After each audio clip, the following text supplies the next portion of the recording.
Step 47, 2-week wait. After the embryo transfer, next 10 to 14 days, you will find out the outcome of your IVF cycle.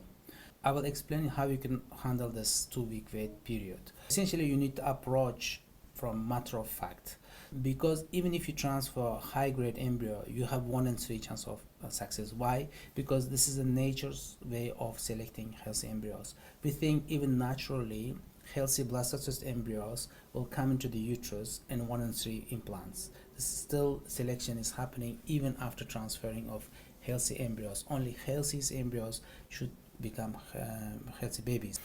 From that point of view, after the transfer, generally you can assume there's a 1 in 3 chance of success, and 2 in 3 it will not work. It doesn't mean anything wrong with you, with your fertility. It's just how nature is designed human reproduction. I will give you practical tips in terms of preparing emotionally, physically, and medically during this 2-week wait period. From emotionally, you should go back to your daily routine. That's very important. You should not take time off, and you should not start thinking and getting worried. You should just go back to daily routine. And also taking rest time off from your daily routine doesn't increase your chance of implantation. You should go back to your daily routine. If you're working, you can continue working, and you should socialize with your trusted friends and family, and you should read something not related to your fertility or health or IVF. And you should really minimize using social media, and you should pretty much forget maybe TikTok and Instagram during this period, and just relax and switch off. In terms of your body, you should do regular exercise. You can do a fairly regular gentle exercise. You should do a lot of walking and healthy eating. You should not smoke, and you should not drink during this 2-week wait period. From medical point of view, you should not have much medical problems during this period. If you have a minimal bleeding, you don't need to get worried too much, because you may be bleeding because progesterone pessaries or gel may be irritating vaginal mucosa or cervical mucosa, and sometimes you may have a minimal bleeding from implantation bed.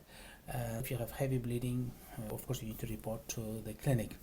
And in terms of pain, you shouldn't have much pain during this period. If you have a lot of pain, lots of discomfort, then again you need to report to the clinic.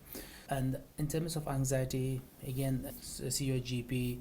If you're on medication for anxiety, if you need to adjust the dose and type of the medication, you should discuss with the GP about that. And progesterone, very importantly, you should continue throughout this 2-week period. Even if you have a bleeding, even if you feel that the cycle was not successful, it's very important to continue progesterone until you do blood tests approximately 10 days after the embryo transfer.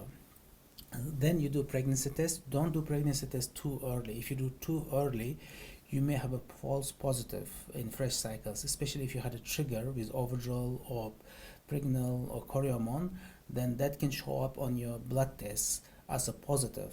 You need to wait at least 10 days after the embryo transfer before you start doing pregnancy test. Also, you can't rely much on urine pregnancy test. You should still, even if you feel that cycle was not successful, you should do blood tests for pregnancy tests as instructed by your clinic.